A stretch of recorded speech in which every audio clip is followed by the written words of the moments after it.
तो hello everyone, कैसे आप लोग। मेरी उम्मीद है कि आप लोग अच्छे होंगे मेरे दोस्त। और एक अच्छी सी क्लास में हम सब एंट्री कर चुके हैं। और इस क्लास में मेरे दोस्त हम लोग रेलवे ग्रुप डी का रेलवे ग्रुप डी की जो सादृश्यता पढ़ रहे थे उसकी अगली पार्ट नंबर 3 पढ़ना।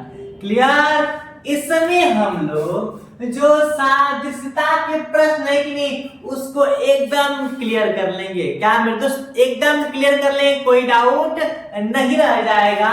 तो इसमें आज हम लोग जो कॉन्सेप्ट था वो कॉन्सेप्ट सीख चुके हैं, है कि नहीं। जो कॉन्सेप्ट था वो कॉन्सेप्ट सीख चुके हैं। अब हम लोग प्रश्नों का गेम करेंगे, प्रश्नों के साथ खेल करेंगे एकदम। हम नहीं, आप लोग भी गेम करेंगे भाई। बस शुरू से अंत क्लास को देखते रहना, एकदम मजा आएगा। इंटरेस्टेड और फनी क्लास रहेगा मेरे दोस्त। लेकिन हाँ, ऐसा कोई चीज नहीं रहेगा जो आप लोग को नहीं समझ में आया, ये मेरा वादा रहा, ये मेरा 100% गारंटी है भाई कि कोई चीज की दिक्कत नहीं होगी। तो ज्यादा बात नहीं करते, सेशन चालू करते हैं। देखिए तो क्या है, हालांकि हम लोग को लिख रखे यहाँ पर सादृश्यता आई मीन एनालॉजी के महत्वपूर्ण प्रश्न। तो इसमें सामने आप लोगों के क्वेश्चन प्रस्तुत है। क्वेश्चन क्या कह रहे हैं, देखिए फर्स्ट क्वेश्चन क्या है कि नींद, थकावट, भोजन, आप लोग को हम क्या बता रखे हैं। तो गुरुजी हम लोग आप यही बताए हैं ना कि जो काम इसमें और इसमें जो कंडीशन है कि जो संबंध इन दोनों में है वही संबंध इसका भी खोजना है। यही तो बताया है कि कुछ और ही बता दिए। अच्छे से बताना, कौन कौन याद कर लिया है। क्या आप सोच रहे हो ना, क्या अरे वही A to Z का क्रम और अपोजिट कौन कौन याद रखा है, कौन कौन लिंक में जाकर वो चीज देखा था। क्लियर। तो देखना ध्यान से। तो ये बताओ, नींद, थकावट। अच्छा, नींद से थका, देखना ध्यान से, 1 मिनट। जो नींद अगर हम ले लेते हैं तो थकावट दूर हो जाती है। नींद लेते हैं तो थकावट दूर होती है। उसी प्रकार जब भोजन खा लेते हैं तो क्या अपना दूर हो जाएगा? नहीं। परिश्रम दूर हो जाएगा? नहीं। हम लोग का भूख ही क्या हो जाएगा? मर जाएगी, भूख ही खत्म हो जाएगी। क्लियर। भोजन करने से भूख खत्म। तो रहा है कि नींद से थकावट दूर हो रही है तो भोजन से कहां दूर होगा? तो सिंपल सी बात है, भूख दूर होगा। क्लियर। ये चीज ध्यान रखना, हालांकि पढ़ना थोड़ी नहीं होगा। क्लियर। आई बात की नहीं समझ में, इस कंसेप्ट से ध्यान दिया करो। ये था हम लोग का फर्स्ट क्वेश्चन। ज्यादा देर न लगाते हुए हम लोग सेकंड क्वेश्चन का भी चर्चा कर ही लेते हैं। और सब लोग सेशन को शेयर कर दो, ओनली शेयर और कुछ नहीं, ओनली शेयर में भाई लिख रखा है। क्या लिखा है कि लकड़ी नहीं है, हाँ लड़की है। Very good.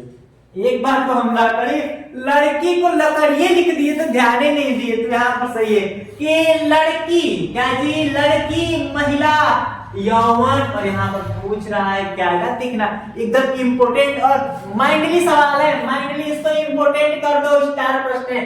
लिखा है कि लड़की, महिला, ठीक है, कि लड़की महिला बनती है तो यौवन क्या करने का सेंस। गुरुजी बात है ना, देखना ध्यान से। जो लड़की वाला एज होता है कि नहीं, लड़की कुछ दिन बाद, समय बीतते बाद क्या हो जाएगी? महिला बन जाएगी। बात समझ नहीं, बात समझ हो ना।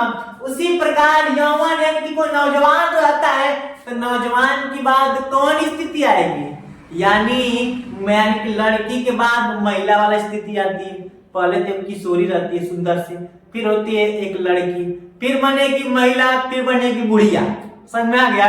लड़का सब क्या होते हैं, बस इसका विपरीत हो जाएगा। तो ये बताओ, लड़की के बाद वाली स्थिति महिला है, लड़की महिला बनती है तो कोई जवान रहता है तो जवान के बाद की प्रोसेस कौन होगी? बाद वाली बात है कि लड़की के बाद महिला, तो यौवन के बाद यानी कि जवानी का जवान रहते हैं हम लोग, तो जवान के बाद हम लोग क्या होंगे? बूढ़ा ही ना होंगे, है कि नहीं? तो ऑप्शन देखा जाए, ऑप्शन हम किशोरी अवस्था तो बिल्कुल नहीं। कट अधिकारी कहां से बन जाएंगे जी? पढ़ेंगे तब ना पढ़ेंगे ना लिखेंगे तो कुछ होगा नहीं ना। तो पढ़ना लिखना बहुत जरूरी है। क्लियर। और बच्चा, अरे अच्छी बात है। तो ये भी खत्म। अब हम लोग कौन सा दिखा? यौवन के बाद वृद्धावस्था का 100% आंसर कौन होगा?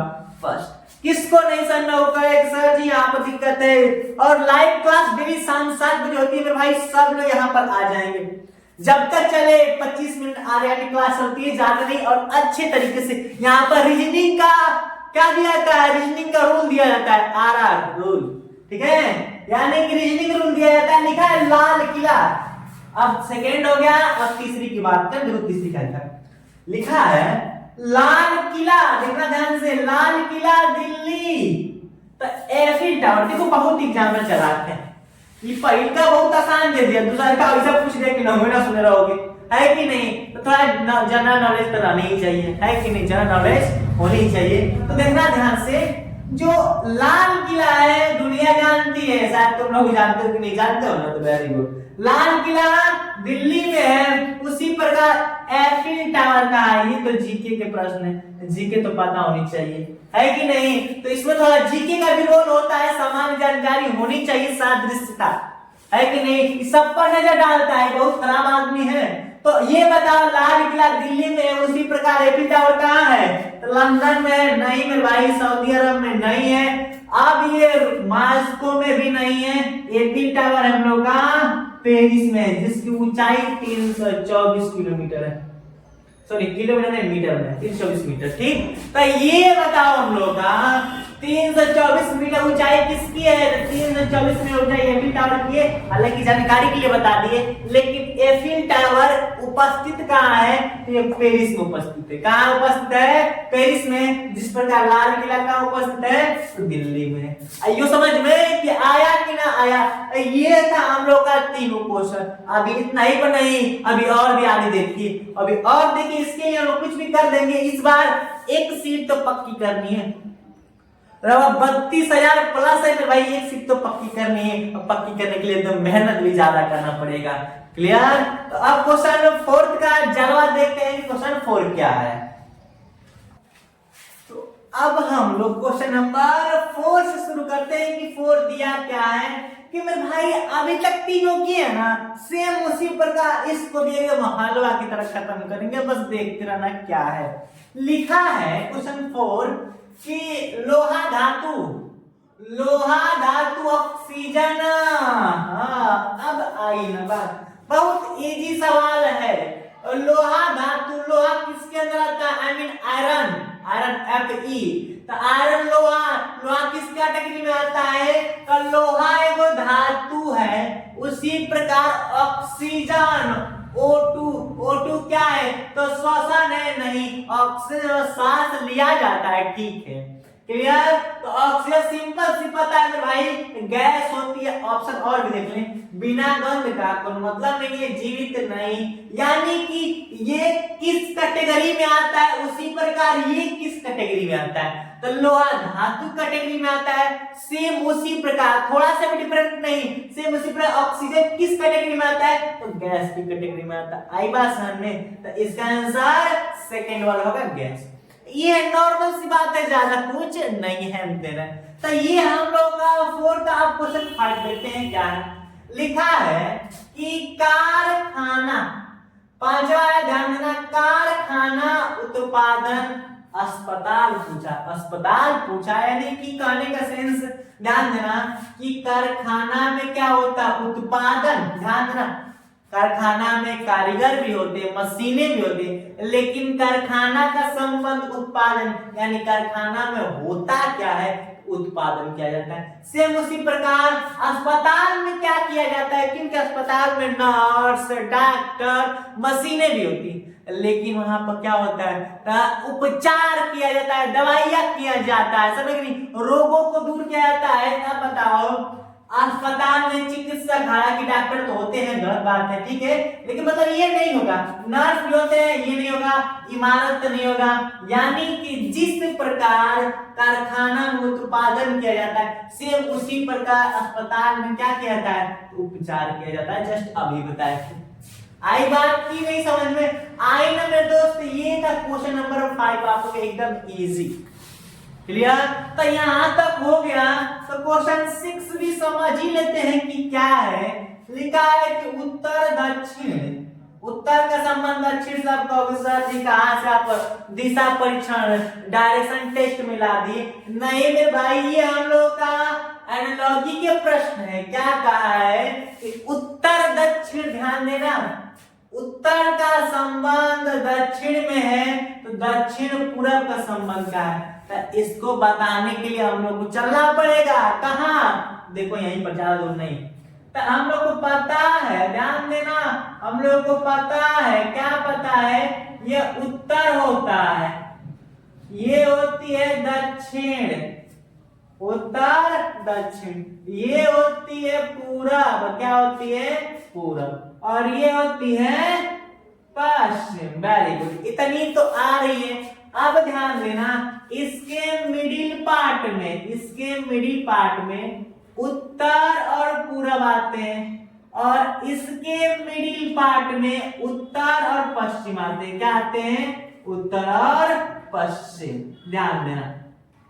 सेम उसी प्रकार इसके मिडिल में क्या आता है, पश्चिम और दक्षिण, पश्चिम और दक्षिण। उसी प्रकार इसके मध्य में क्या आता है, पूरब और दक्षिण, तो पूरब और दक्षिण लिख देंगे।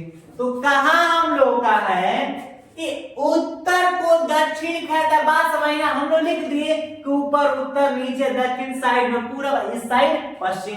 अब उत्तर पूरब के बीच में वाला उत्तर पूर्व हो जाएगा, उत्तर दक्षिण के बीच वाला उत्तर और पश्चिम हो जाएगा, पूरब और दक्षिण के बीच वाला पूरब दक्षिण हो जाएगा, अब पश्चिम दक्षिण के मध्य वाला पश्चिम और दक्षिण हो जाएगा। तो कहा है ना कि भाई उत्तर को दक्षिण लिख दे रहा है, यानी उत्तर कहाँ है, हाँ उत्तर यहाँ है, इसको लिख दे रहा है दक्षिण, यानी कि यहाँ से यहाँ की बात कर रहा है। कितना अंश कोण बना रहा है, 180 अंश का। कंफर्म, ध्यान देना।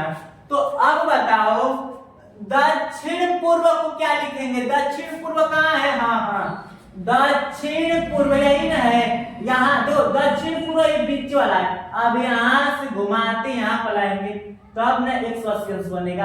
देखो यहाँ तक 180 बना था जो इस कैटेगरी के लिए था, 100, इन दोनों के बीच में कितना से कोण बन रहा है, 180 अंश का। दक्षिण पूर्व किसके साथ 180 अंश बना रहा है, तो दक्षिण पूर्व हम लोग का ये और ये यहाँ पर 180 अंश बना रहा है इसके साथ। तो उत्तर और पश्चिम ये 180 अंश का बन गया कि नहीं, 180 अंश का। तो किसके साथ बना रहा है, उत्तर और पश्चिम के साथ, ये ध्यान रखना। उत्तर और पश्चिम दिया है, हाँ ऑप्शन नंबर फर्स्ट। ये तो पश्चिम होगा नहीं, ये तो उत्तर पूर्व नहीं होगा, और ये ओनली पूर्व, ये भी नहीं होगा। आई बात समझ में? तो ध्यान देने वाली बात एकदम है कि नॉर्मल सी बात की क्या कंसेप्ट फॉलो किया हुआ है, कंसेप्ट हम लोग को भी लागू करना है, मान जाओ जी, डिस्टर्ब ना करो। तो आई समझ में, मच्छर डालना समझ लो। तो 4, 5, 6 तक के क्वेश्चन एकदम कंप्लीट रूप से समाप्त कर दिए। अब क्वेश्चन नंबर 6 और 6 से स्टार्टिंग 7 से शुरू करते हैं, आगे देखिए। तो अब हम लोग क्वेश्चन नंबर 7 से शुरू करते हैं और 8, 9, 10 तक चलेंगे मेरे भाई। तो 7 क्या कह रहा है, ज्यादा कुछ नहीं कहेगा, अभी तक जो 5 क्वेश्चन कहे हैं ना बस वही बात कहेगा। हम लोग को सुनना है और इसको क्लिक करना है, देखना ध्यान से। लिखा है, समझना, पेंच को पेंचकस लिखा है, पेंच को पेंचकस लिखा है, तो कील को क्या करेगा, तो वही पूछे। देखो पेंच को कसने के लिए पेंचकस, तो कील को कसने के लिए कीलकस, है कि नहीं, यही नहीं सोच रहे हो, तुरंत मार दो कीलकस। लेकिन एग्जामिनर कहेगा रुक रुक तेरे को बताता है, तो ये चीज हम लोग का क्या हो जाएगा, गलत। यानी कि फिक्स है कि पेंच को करने के लिए पेचकस का प्रयोग करते हैं, तो कील को धसाने के लिए, यानी कि पेचकस को अगर हम घुमाते हैं तो धसता ही है ना, तो पेंच को धसाने के लिए पेचकस बनाया गया, तो कील को धसाने के लिए कीलकस बनाया गया। नाम सुने हो नहीं ना, तो ऐसे ही गलत हो गया। अब बताओ पालिश क्या करेंगे, पालिश पर कील धसेगा, स्टील से कोई मतलब नहीं है, तो हम लोग कील को धसाने के लिए किसका प्रयोग करते हैं, तो हथौड़ा का प्रयोग करते हैं। यो कितना चलाते हैं, पेंच को कसने के लिए पेंचकस, कील को कसने के लिए कीलकस, है कि नहीं। लेकिन इस बारे में मत जीना, ठीक। अब 7वां क्वेश्चन तक खत्म हो गया ना। तो अब 8वां क्वेश्चन समझते हैं क्या दिया है। लिखा है विमान, ध्यान समझना क्या है जी, विमान यानी कि जो वायुयान होती है विमान, विमान को कौन चलाता है, पायलट। ध्यान देना क्या जी, विमान को चलाने वालों को हम बोलते हैं पायलट। क्लियर, ये तो समझ में आ गया, हाँ, कि इसको जो चलाता है उसको क्या बोलते हैं? जो विमान को चलाता है उसको पायलट बोलते हैं। सेम उसी प्रकार जो जहाज को चलाता है उसको क्या बोलते हैं? नौसेना बोलते हैं? नहीं। फौजी बोलते हैं? नहीं। फिर भाई मेजर नहीं बोलते। ध्यान देना कि जो जहाज चलाता है, पानी वाली जहाज जो होती है ना, वो होती है, उसको चलाने वाले को बोलते हैं कप्तान। क्या बोलते हैं? कप्तान। तो क्या लिखेंगे? कप्तान लिख देंगे। आई समझ में? यानी कि यही बोल रहे हैं कि विमान को चलाने वाले को पायलट बोलते हैं, तो जहाज को चलाने वाले को कप्तान बोलते हैं।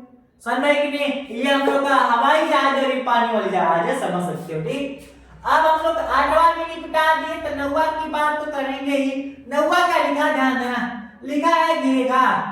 क्या जी? घेगा होता है आयोडीन। समझना, बात बता रहे हैं, ये थोड़ा नॉलेज है, नॉलेज वाली बात है। एनीमिया यानी कि कहने का सेंस घेगा क्या होता है भाई? तो घेगा एक रोग होती है। क्या होती है?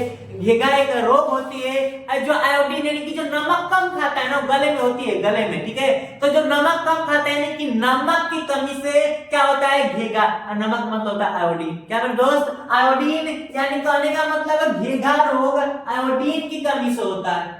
क्लियर? घेगा रोग आयोडीन की कमी से होता है। तो एनीमिया रोग किसकी कमी से होता है? ध्यान देना, रक्त की कमी। तो अब सुनो कि सर जी रक्त तो दिया नहीं है भाई, रक्त यानी कि ब्लड। अब ब्लड में पाए जाते हैं आयरन, लोहा, आयरन। तो क्या मारेंगे? Iron and kill. उस ब्लड में क्या होता है? लोहे ना होता है, यही सी कमी आ जाती है। तो ध्यान देना, घेगा रोग किसके द्वारा होता है? आयोडीन की कमी से। तो एनीमिया किसके द्वारा होती है? तो हम लोग लोहा की कमी से। कंफर्म? लोह की कमी से क्या होता है? एनीमिया रोग। इस चीज को ध्यान रखना, बेहतरीन प्रश्न है। और मेरे भाई अब तो समझ में आ गया कि हाँ यार हम लोग को जीके की जानकारी रखना पड़ेगा। ऐसे सवालों को सॉल्व करने के लिए जीके की क्या होनी चाहिए? जानकारी तो होनी ही चाहिए। क्लियर? तो कुछ और थोड़े से प्रश्न बचे, उनको भी देख लिया जाए। हालांकि जो शब्दों पर आधारित प्रश्न उनको तो कंप्लीट कर दिया जाए। समझ में आया? तो अब हम लोग क्या देखते हैं? 10वीं प्रश्न की तरफ हम बढ़ते हैं। तो अब हम लोग क्वेश्चन नंबर 10 और 11 देखते हैं। अभी तक 9 क्वेश्चनों को हम अच्छे तरीके से सॉल्व कर लिए। जो 10वां प्रश्न है एकदम बेहतरीन है। लिखा है कि मेढक उभयचर, यानी कि मेढक का संबंध किससे है? उभयचर। उसी प्रकार छिपकली का संबंध पूछ रहा है। तो पहले तो ये समझते हैं कि जो मेढक है किस कैटेगरी में आता है? उभयचर। उभयचर का मतलब जो हम लोग का जल और थल दोनों पर, यानी कहने का मतलब पानी में भी हो और क्या हो, जमीन पर भी हो, ऐसा जीव को उभयचर बोलते हैं। तो मेढक वही काम करता है। तो फिर पूछा है कि बताइए कि जो छिपकली है, लिजार्ड, वो हम लोग का किस कैटेगरी में आता है? क्या कृंतक कैटेगरी में आता है, स्तनपायी में आता है, सरीसृप में आता है या कीट में आता है कि नहीं? तो ध्यान देना, हम लोग का जो छिपकली होता है आप लोग को बताया गया कि सरीसृप जंतु में आता है। किस में आता है? सरीसृप में। क्यों? क्योंकि जितने भी रेंगने वाले हैं, क्या मेरे भाई, रेंगने वाले होते हैं कि नहीं, वो किस में आते हैं? सरीसृप में आते हैं। और जो चलने वाले होते हैं, क्या चलने वाले, ध्यान देना, चलने वाले स्तनधारी में आते हैं। अब बताओ हम चल रहे हैं कि नहीं, हम किस कैटेगरी में आएंगे? स्तनधारी। अगर यहीं पर लिख देता कि मेढक का संबंध उभयचर से है, तो बताइए जो सांप होता है, स्नेक, सांप, तो सांप का संबंध किससे होता है? तो सांप भी क्या करता है? चलता है? नहीं, वो तो रेंगता है। और जो रेंगेगा वो किस में आएगा? सरीसृप में। याद रखना। क्लियर? अब एक और क्वेश्चन, एक और अंतिम प्रश्न है। लिखा है 11 कि मृदा पृथ्वी। अब तो हम सभी जानते हैं कौन सी बात? यही बात कि जो मृदा इनकी मिट्टी होती है पृथ्वी पर ही है। अभी हालांकि तो कोई कह नहीं सकता कि चंद्रमा पर भी है। अभी हम लोग की जानकारी के अनुसार मिट्टी कहां पर उपस्थित है? पृथ्वी पर उपस्थित है। उसी प्रकार बादल कहां उपस्थित होते हैं? तो आकाश में ही ना होते हैं कि वर्षा में उपस्थित होते हैं? नहीं। काला होते हैं, वो तो होवे करता है, लेकिन काला में उपस्थित होते हैं? नहीं।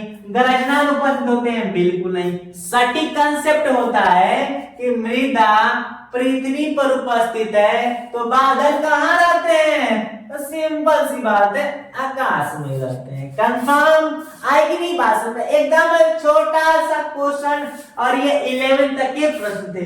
तो जहां तक 11 क्वेश्चन हम लोग पढ़ लिए, अब हमें लग गया होगा कि जो शब्दों पर आधारित प्रश्न होते हैं उनमें कोई समस्या नहीं होगी। क्लियर? इतनी चीजें देख लिए मेरे भाई। अब आगे क्लास में हम लोग अगली प्रश्न पढ़ेंगे और उस समय हम लोग शब्दों का हो गया, अक्षरों और अंकों पर देखेंगे।